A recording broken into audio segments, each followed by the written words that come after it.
नमस्कार, आप देख रहे हैं खबर उत्तराखंड। मैं हूं आपके साथ तन्वी सक्सेना। खबरों का सिलसिला शुरू करेंगे, लेकिन उससे पहले एक नजर हेडलाइंस पर। चारधाम यात्रा शुरू होने से पहले तीर्थ पुरोहितों ने पीएम मोदी को किया आमंत्रित। सांसद अनिल बलूनी की अगुवाई में की मुलाकात। उत्तराखंड चारधाम यात्रा की तैयारी शुरू। व्यवस्थाओं को लेकर आज होगी हाई लेवल मीटिंग। सभी विभाग के अधिकारी रहेंगे मौजूद। 38वें राष्ट्रीय खेलों के समापन पर केंद्रीय गृह मंत्री अमित शाह होंगे मुख्य अतिथि। सीएम धामी ने दिल्ली में मुलाकात कर किया अनुरोध। राष्ट्रीय खेल में उत्तराखंड ने 2 स्वर्ण 9 पदक जीते। पदक तालिका में 19वें में से 15वें नंबर पर आया। उत्तराखंड में अगले वित्तीय वर्ष से लागू हो सकते हैं नए सर्किल रेट। वित्त विभाग कैबिनेट में रखेगा प्रस्ताव। उत्तराखंड में अचानक बादल बदला मौसम। चारधाम में बर्फबारी और निचले इलाकों में हल्की बारिश ने बढ़ाई ठंड। आप देख रहे हैं के न्यूज, खबरों का सारथी। और चलिए अब रुक करते हैं खबरों का। बात कर रहे हैं देहरादून की। देहरादून से बड़ी खबर आपको बता रहे हैं, जहां बार एसोसिएशन के चुनाव की तारीख घोषित हो गई है। 26 फरवरी को होगा बार एसोसिएशन का चुनाव। ये बड़ी खबर आपको देहरादून से बता रहे हैं। 25 फरवरी को चुनाव का आएगा रिजल्ट। लगभग 4000 अधिवक्ता चुनाव में हिस्सा लेंगे। देहरादून से बड़ी खबर आपको बता रहे हैं, जहां बार एसोसिएशन के चुनाव की तारीख घोषित हो गई है। बार एसोसिएशन की चयनित होगी नई कार्यकारिणी। 12 फरवरी से शुरू हो जाएगी नामांकन की प्रक्रिया। सबसे बड़े देहरादून बार एसोसिएशन का चुनाव होगा। देहरादून से बड़ी खबर आपको बता रहे हैं, बार एसोसिएशन के चुनाव की तारीख घोषित। 24 फरवरी को बार एसोसिएशन का चुनाव होगा। देहरादून से बड़ी खबर आपको बता रहे हैं। और इसी के साथ 25 फरवरी को रिजल्ट आएगा।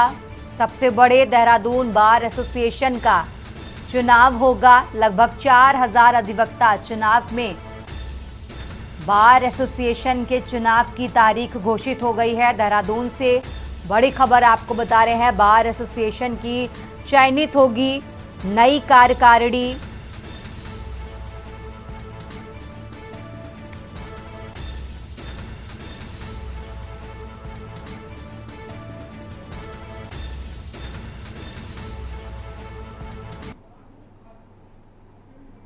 खबरों में आगे बढ़ते हैं। देहरादून से एक और बड़ी खबर आपको बता रहे हैं, जहां राष्ट्रीय खेल में उत्तराखंड ने 2 स्वर्ण और 9 पदक जीते हैं। ये बड़ी खबर आपको बता रहे हैं। नेशनल गेम्स में उत्तराखंड ने 2 स्वर्ण सहित 9 पदक जीते। पदक तालिका में 19वें में से 15वें नंबर पर उत्तराखंड आया। उत्तराखंड की रीना सेन ने महिला सिंगल में जीता गोल्ड मेडल। देहरादून से अहम जानकारी आपको बता रहे हैं, जहां योगासन टीम स्पर्धा में हर्षित अजय ने जीता गोल्ड मेडल। योगासन टीम प्रियांशु शशांक रोहित ने जीता गोल्ड मेडल। और इसी के साथ राष्ट्रीय खेल में उत्तराखंड ने 9 स्वर्ण समेत 9 पदक जीते हैं। नेशनल गेम्स में उत्तराखंड ने 2 स्वर्ण सहित 9 पदक झटके। ये बड़ी खबर आपको देहरादून से बता रहे हैं, जहां नेशनल गेम्स में उत्तराखंड ने 2 स्वर्ण सहित 9 पदक जीते। पदक तालिका में 19वें में से 15वें नंबर पर उत्तराखंड आ चुका है। उत्तराखंड की रीना सेन ने महिला सिंगल में जीता गोल्ड मेडल। ये बड़ी खबर आपको बता रहे हैं। योगासन टीम स्पर्धा में हर्षित अजय ने जीता गोल्ड मेडल।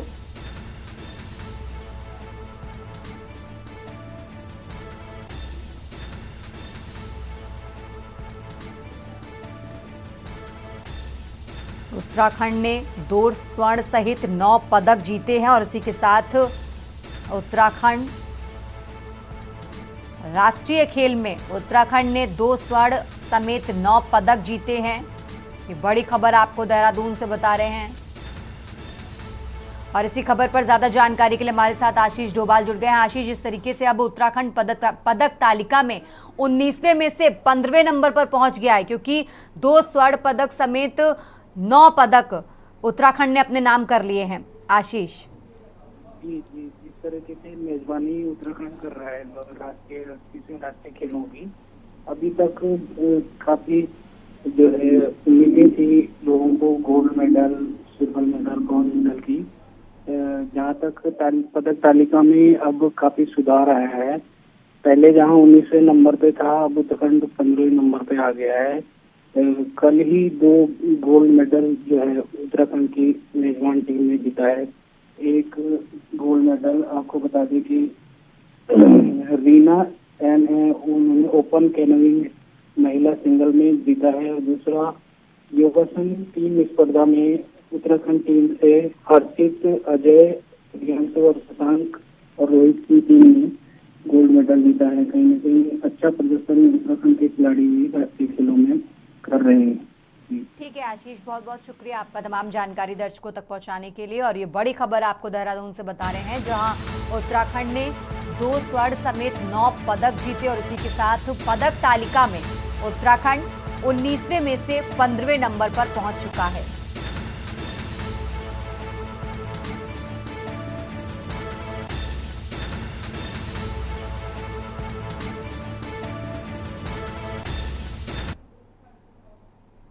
उत्तराखंड की खबरों में आगे बढ़ते हैं। लगातार बात कर रहे हैं देहरादून की। देहरादून से एक और बड़ी खबर आपको बता रहे हैं, जहां नौकरी लगाने के नाम पर ठगी करने वाला अरेस्ट। एसटीएफ ने आर्मी इंटेलिजेंस के साथ मिलकर अरेस्ट किया है। खुद को आर्मी ऑफिसर बताकर ठगी की। सहारनपुर के नकुड़ इलाके का ये आरोपी रहने वाला है। 2 युवकों से नौकरी लगाने के नाम पर ठगी की है।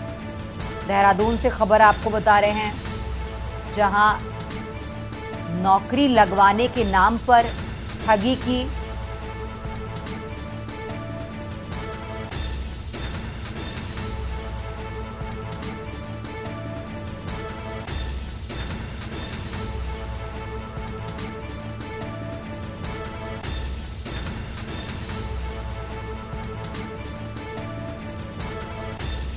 और इसी खबर पर ज्यादा जानकारी के लिए हमारे साथ आशीष डोभाल जुड़े हैं। आशीष, इस तरीके से नौकरी लगवाने के नाम पर ठगी की गई है, कैसे पूरा मामला निकलकर सामने आया? अभी तक क्या कुछ कार्रवाई की गई? आशीष जी, जिस तरीके से कई बार ऐसे मामले ठगी के देहरादून में देखने को सामने आते हैं, इस बार भी एक सहारनपुर नकुड़ निवासी व्यक्ति ने खुद को आर्मी अफसर बताकर 2 युवकों से पैसे ठग लिए और कहा कि आपको जो है आर्मी के हॉस्पिटल में जॉब दिलाई जाएगी। लेकिन जब आर्मी इंटेलिजेंस और एसटीएफ ने मामले में शिकायत आई, तो एक जो आरोपी है नकुड़ सहारनपुर निवासी, उन्हें अरेस्ट कर लिया गया है। ये खुद जो है आर्मी की ड्रेस में कई बार इन युवाओं को मिल चुका था और पक्की नौकरी लगाने का झांसा देकर पैसे लेकर ठगी की गई थी। ठीक है आशीष, बहुत बहुत शुक्रिया आपका तमाम जानकारी दर्शकों तक पहुंचाने के लिए। और ये बड़ी खबर आपको देहरादून से बता रहे हैं, जहां नौकरी के नाम पर 2 युवकों से ठगी की गई। एसटीएफ ने आर्मी इंटेलिजेंस के साथ मिलकर अरेस्ट किया है। खुद को आर्मी ऑफिसर बता रहा था ठगी करने वाला। सहारनपुर के नकुड़ इलाके का ये आरोपी रहने वाला है। फिलहाल अरेस्ट कर लिया गया है। 2 युवकों से नौकरी लगाने के नाम पर ठगी की। देहरादून से खबर आपको बता रहे हैं, जहां नौकरी लगाने के नाम पर 2 युवकों से ठगी की गई। एसटीएफ ने आर्मी इंटेलिजेंस के साथ मिलकर अरेस्ट किया। खुद को आर्मी ऑफिसर बताकर ठगी की। और ये आरोपी सहारनपुर के नकुड़ इलाके का रहने वाला है।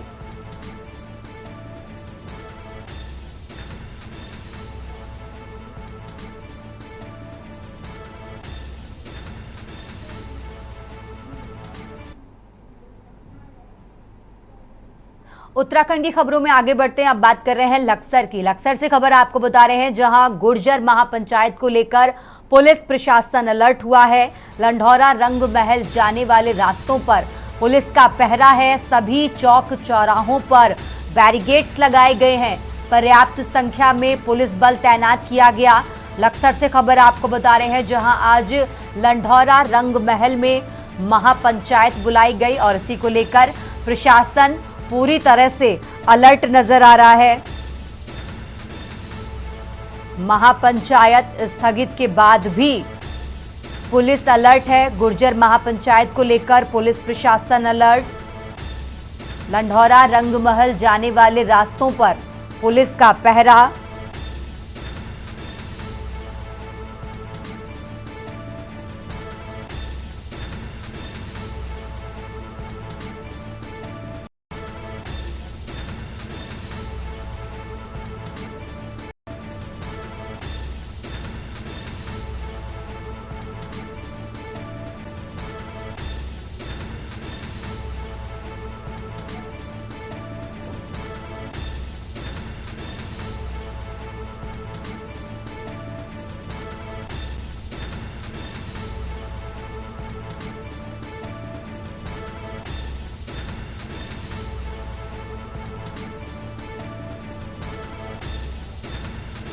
और इसी खबर पर ज्यादा जानकारी के लिए हमारे साथ राम गोपाल जुड़ गए हैं। राम गोपाल, जिस तरीके से जानकारी मिल रही है कि लंढौरा रंग महल जाने वाले रास्तों पर प्रशासन बहुत ज्यादा अलर्ट नजर आ रहा है, क्या कुछ पूरी जानकारी आपके पास दर्शकों को बताएं?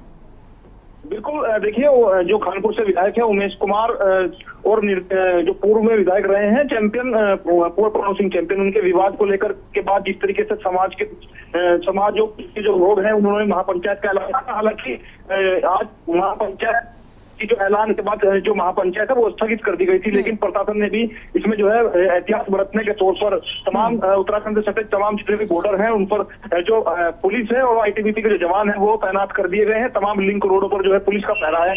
हालांकि रंग महल जाने वाले तमाम जो रास्ते हैं वहां पर भी बैरिकेडेड लगा करके जो पुलिस के जवान है उनको तैनात कर दिया गया है। यानी कि पुलिस कतई कोई भी लापरवाही नहीं बरतना चाहती। जिस तरीके से जो वर्तमान विधायक खानपुर से उमेश कुमार है उनके जो ब्राह्मण समाज के लोगों ने जो महापंचायत का ऐलान किया था, तो वहाँ जिस तरह की तस्वीरें निकल करके सामने आई थी, गोवर्धनपुर पुलिस चौकी पर जो भीड़ को नियंत्रण करने के साथ ही पुलिस पर पथराव हुआ था। ऐसी कोई भी लापरवाही जो है पुलिस प्रशासन नहीं बरतना चाहता, तो इसको लेकर के पुलिस जो है आज अलर्ट मोड पर है और तमाम जो चौराहे हैं नाकाबंदी जहाँ जिस तरीके से की हुई है और आने जाने जो वाहन है उनकी भी चेकिंग जो है लगातार की जा रही है। जी राम गोपाल, और जिस तरीके से महापंचायत स्थगित कर दी गई, इसकी क्या वजह थी, ये भी जरा दर्शकों को बता दीजिए।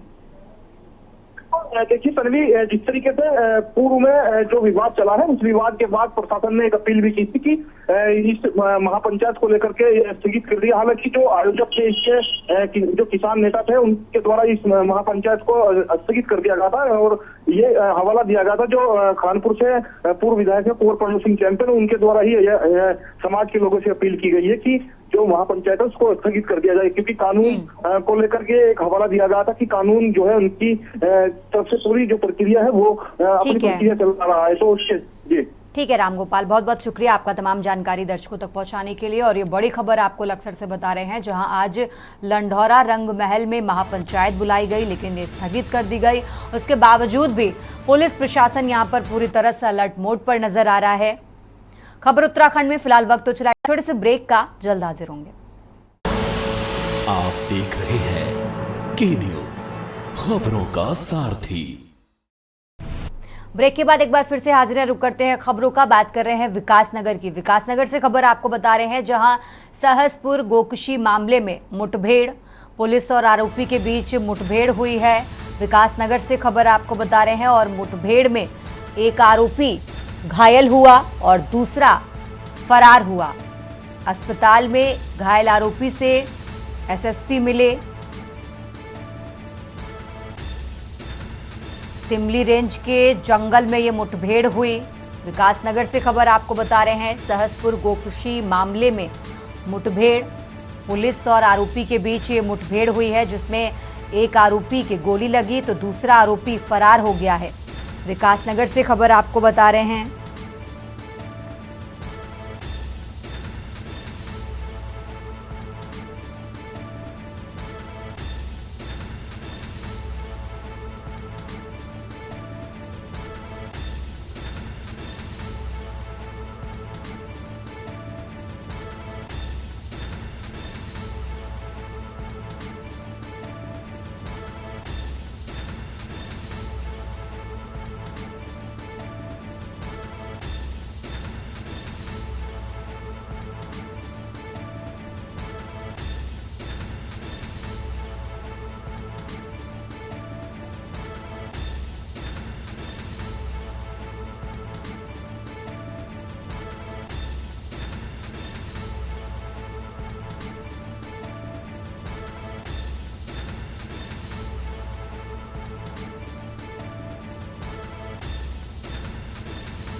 रुक करते हैं अगली खबर का। अब खबर रामनगर से है, जहां कोतवाली थाना क्षेत्र में सड़क सुरक्षा अभियान के तहत जागरूकता रैली का आयोजन किया गया।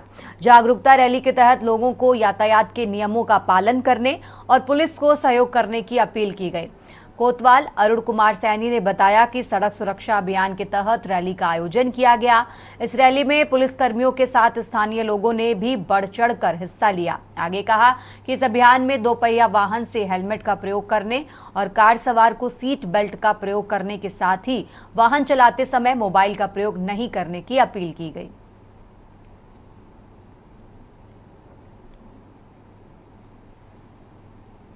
देखिए, रामनगर पुलिस द्वारा जनता के साथ मिलकर एक सड़क सुरक्षा सप्ताह अवेयरनेस के लिए एक थाना रामनगर से लखनपुर तक एक रैली निकाली है।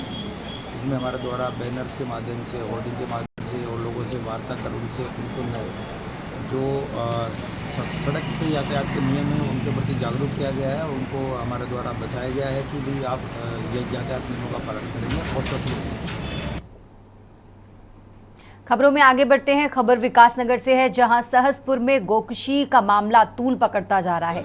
अब मुस्लिम समाज भी आवाज उठाने लगा है। जामा मस्जिद विकासनगर के सदर खालिद मंसूरी ने गोकशी को घृणित अपराध बताते हुए कहा कि ऐसे लोग समाज के दुश्मन हैं। ऐसे लोगों को आतंकवादियों से भी ज्यादा खतरनाक मानते हुए सरकार से एनकाउंटर की मांग की है। खालिद मंसूरी का कहना है कि गोकशी इस्लाम में भी हराम है।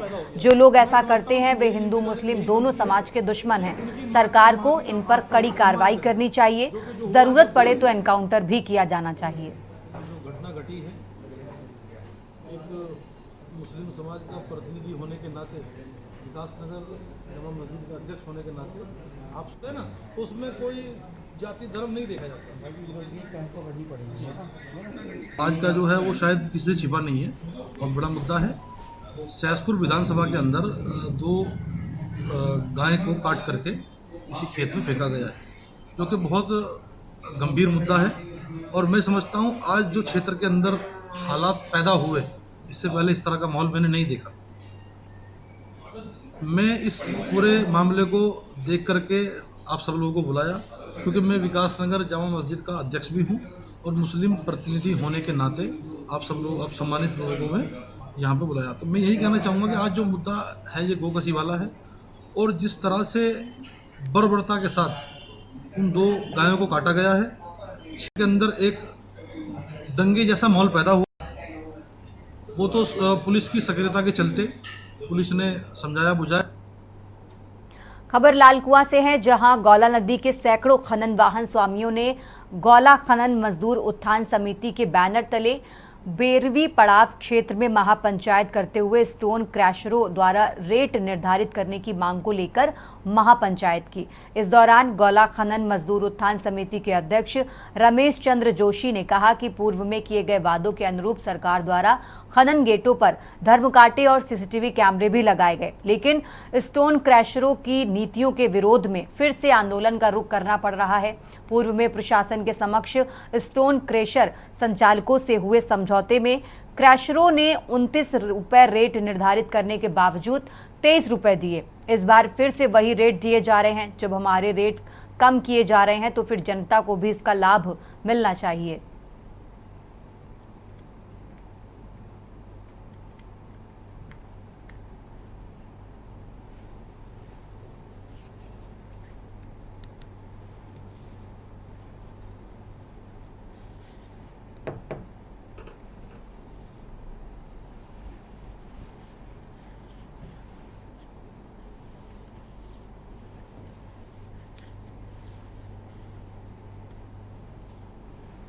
एक्चुअली सबसे बड़ी समस्या क्या है कि क्रैशर स्वामियों ने वाहन स्वामियों को ऐसा समझ लिया है कि जैसे वो उनसे भीख मांग रहे हैं। ये लगातार इनका हर बार का एक नया सिस्टम है। जैसे पिछले के साल 33 रुपए रेट खुला था, तो क्रैशर स्वामियों ने 33 रुपए के रेट को लाते लाते 29 रुपए और 29 रुपए 50 पैसे में ला दिया।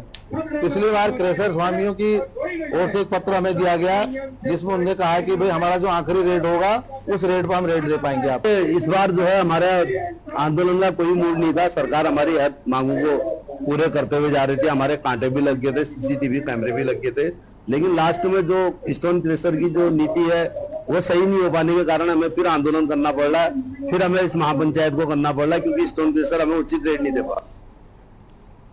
मेरे साथ फिलहाल इस बुलेटिन में बस इतना ही। आप देखते रहिए के न्यूज इंडिया। आप देख रहे हैं के न्यूज, खबरों का सारथी।